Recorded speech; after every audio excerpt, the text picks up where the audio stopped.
Hello everyone, welcome back to Sampath Kaluarachchi YouTube channel. Today I am going to teach you how to use either and neither. අද දවසේ මම ඔබට උගන්වන්න යන්නේ either සහ neither ඊටාම නිවැරදිව ප්‍රායෝගිකව භාවිත කරන ආකාරය. ඊටාම සුවිශේෂී පාඩමක් මෙය. ඔබ හොඳින් අවධානය යොමු කරලා හොඳින් ඉගෙන ගන්න. අපි පළමුවෙන්ම either භාවිත කරන ආකාරය ඉගෙන ගනිමු. මෙය either වගේම either යනුවෙනොත් ප්‍රොනවුන්ස් කරනු ලබනවා. ඔබ either කීවත් either කීවත් කිසිම ගැටලුවක් නැහැ. දෙකම නිවැරදි. either සමග වාක්‍ය නිර්මාණය කිරීමේදී අපි either or යනුවෙන් තමා වාක්‍ය නිර්මාණය කරනු ලබන්නේ. either or. එහෙම නැත්නම් either or. ඔබ හොඳින් මතක තියාගන්න. යම්කිසි දෙකකින් එකක් හෝ යම්කිසි දෙදෙනෙක්ගෙන් එක්කෙනෙක් යනුවෙන් අදහස් ප්‍රකාශ කිරීම සඳහා අපි either or භාවිත කරනු ලබනවා.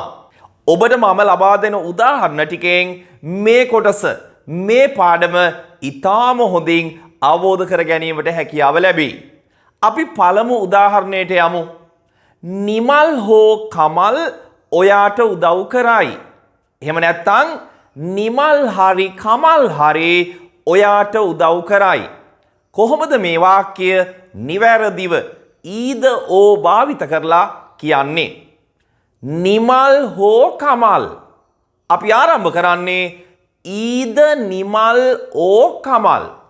කොහොමද ආරම්භ කරන්නේ? either නිමල් or කමල් ඔයාට උදව් කරයි will help you. either Nimal or Kamal will help you. එහෙම නැත්නම් either Nimal or Kamal will help you. ඔයාට උදව් කරයි will help you. ඒ කියන්නේ නිමල් උදව් කරන්නත් පුළුවන්. එහෙම නැත්නම් කමල් උදව් කරන්නත් පුළුවන්. මේ දෙන්නගෙන් එක්කෙනෙක් ඔයාට උදව් කරයි කියන එක තමයි මේ වාක්‍යයෙන් අදහස් කරන්නේ. අපි තවත් එවැනිම වාක්‍යයකට අවධානය යොමු කරමු. කුමාර හරි ශාන්ත හරි රේස් එක දිනයි. කුමාර හරි ශාන්ත හරි රේස් එක දිනයි. either කුමාර or ශාන්ත කුමාර හරි ශාන්ත හරි. either Kumara or Shantha will win the race. Race එක දිනයි. either Kumara or Shantha will win the race. either Kumara or Shantha will win the race. ඊටාම සරලයි. කටට හුරු කරගන්න, හොඳින් අවබෝධ කරගන්න. අපි තවත් වාක්‍යයකට යමු එමු. රවි හරි බණ්ඩාර හරි මගේ පොත අරගෙන තියනවා. ඔබ දන්නවා දැන් කොහොමද කියන්නේ රවි හරි බණ්ඩාර හරි කියලා? ආරම්භ කරන්නේ either Ravi or Bandara. either Ravi or Bandara has taken my book. has taken අරගෙන තියනවා මගේ පොත my book. either Ravi or Bandara has taken my book. ඊටාම සරලයි. ඔබ හොඳින් අවබෝධ කරගන්න.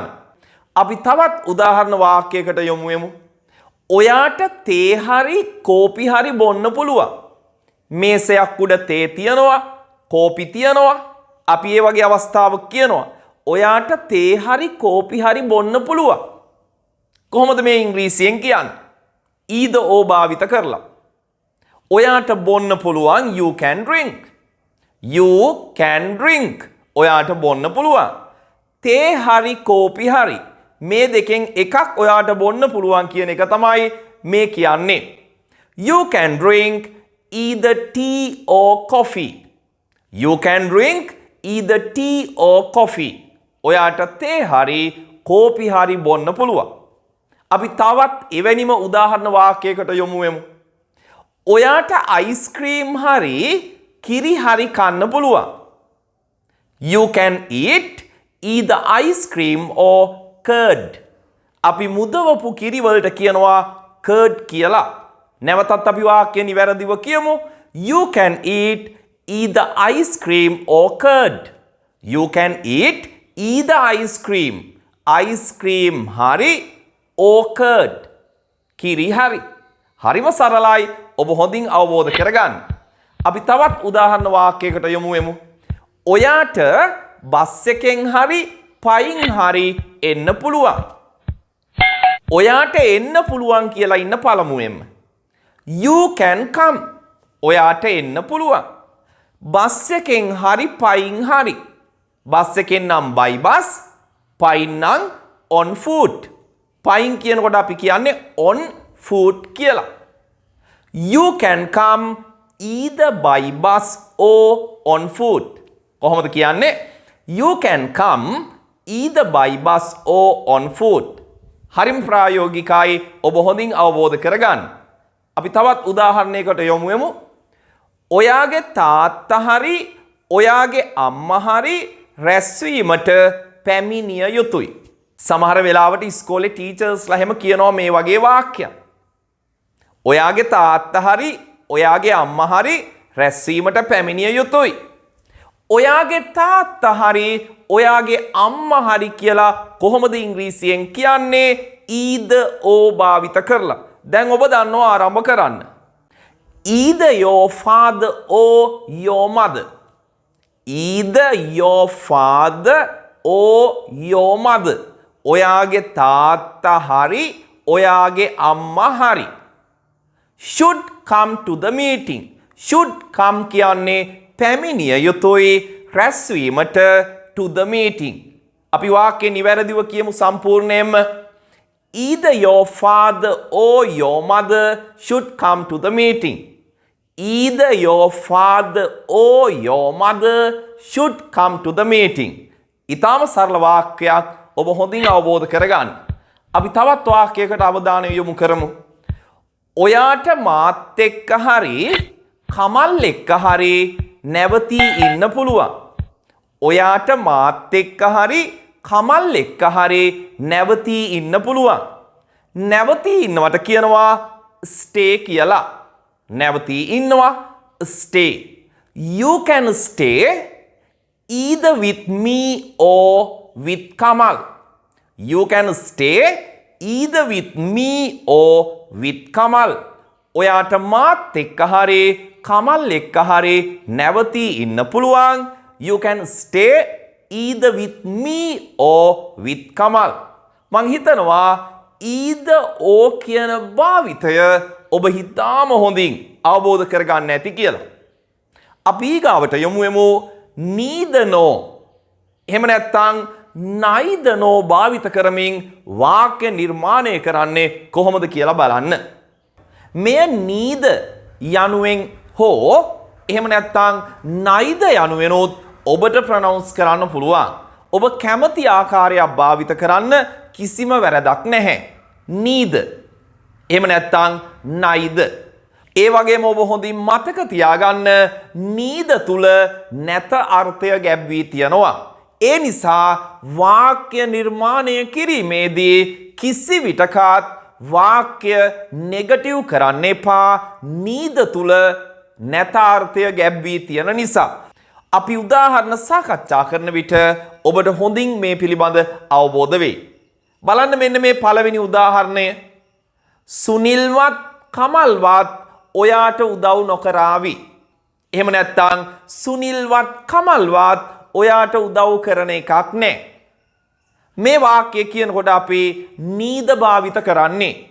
neither Sunil nor Kamal will help you. neither Sunil nor Kamal will help you.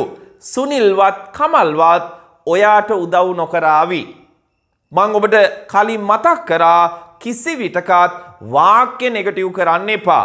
ඒ කියන්නේ මෙන්න මේ ආකාරයට ඔබ කියන්න එපා neither Sunil nor Kamal won't help you. එහෙම නැත්නම් will not help you යනුවෙන් කිසි විටකත් භාවිත කරන්න එපා. හොඳයි, අපි තවත් උදාහරණ වාක්‍යයකට අවධානය යොමු කරමු. රවිවත් කුමාරවත් විභාගයේ සමත් නොවේවි. රවි කියලා කෙනෙක් ඉන්නවා, කුමාර කියලා තවත් කෙනෙක් ඉන්නවා. රවිවත් කුමාරවත් විභාගයේ සමත් නොවේවි. මේ දෙන්නගෙන් කවුරුවත් විභාගයේ සමත් නොවේවි කියලා තමයි මේ කියන්නේ. කොහොමද අපි මේ ඉංග්‍රීසියෙන් කියන්නේ?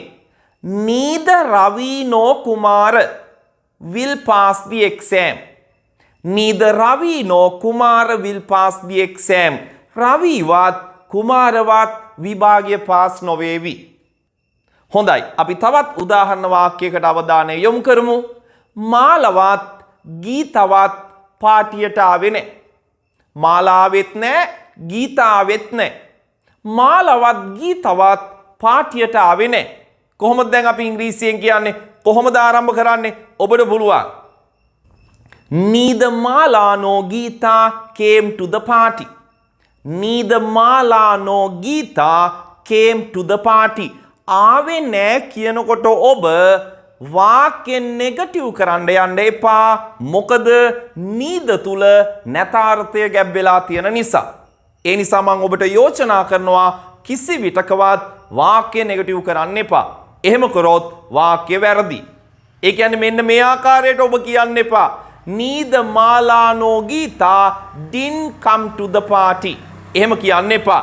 හරි වාක්‍ය තමයි Neither Mala nor Geeta came to the party. ඔබ හොඳින් අවබෝධ කරගන්න, නිවැරදිව භාවිත කරන්න. අපි තවත් උදාහරණ වාක්‍යයකට යමු. ඔයාට අයිස්ක්‍රීම් වත් කිරිවත් කන්න බෑ. අයිස්ක්‍රීම් තියනවා, කිරි තියනවා නේද? සමහර අවස්ථාවලදී කාට හරි හෙම්බිරිස්සාව හැදිලා ඉන්නවා නම්, අසනීපෙන් ඉන්නවා නම් දරුවන්ට එහෙම අපි කියනවා. ඔයාට අයිස්ක්‍රීම්වත් කිරිවත් කන්න බෑ. කොහොමද අපි ඉංග්‍රීසියෙන් මේ නිවැරදිව neither nor භාවිත කරලා කියන්නේ? You can eat. ඔබ හොඳින් මතක තියාගන්න, you can't eat යනුවෙන් භාවිත කරන්න එපා මෙතන බෑ කියලා කියුණාට. ඇයි? neither භාවිත කරන නිසා වාක්‍ය නිරායාසයෙන්ම නෙගටිව් වෙන නිසා. You can eat neither ice cream nor curd. curd කියන්නේ මුදවපු කිරි.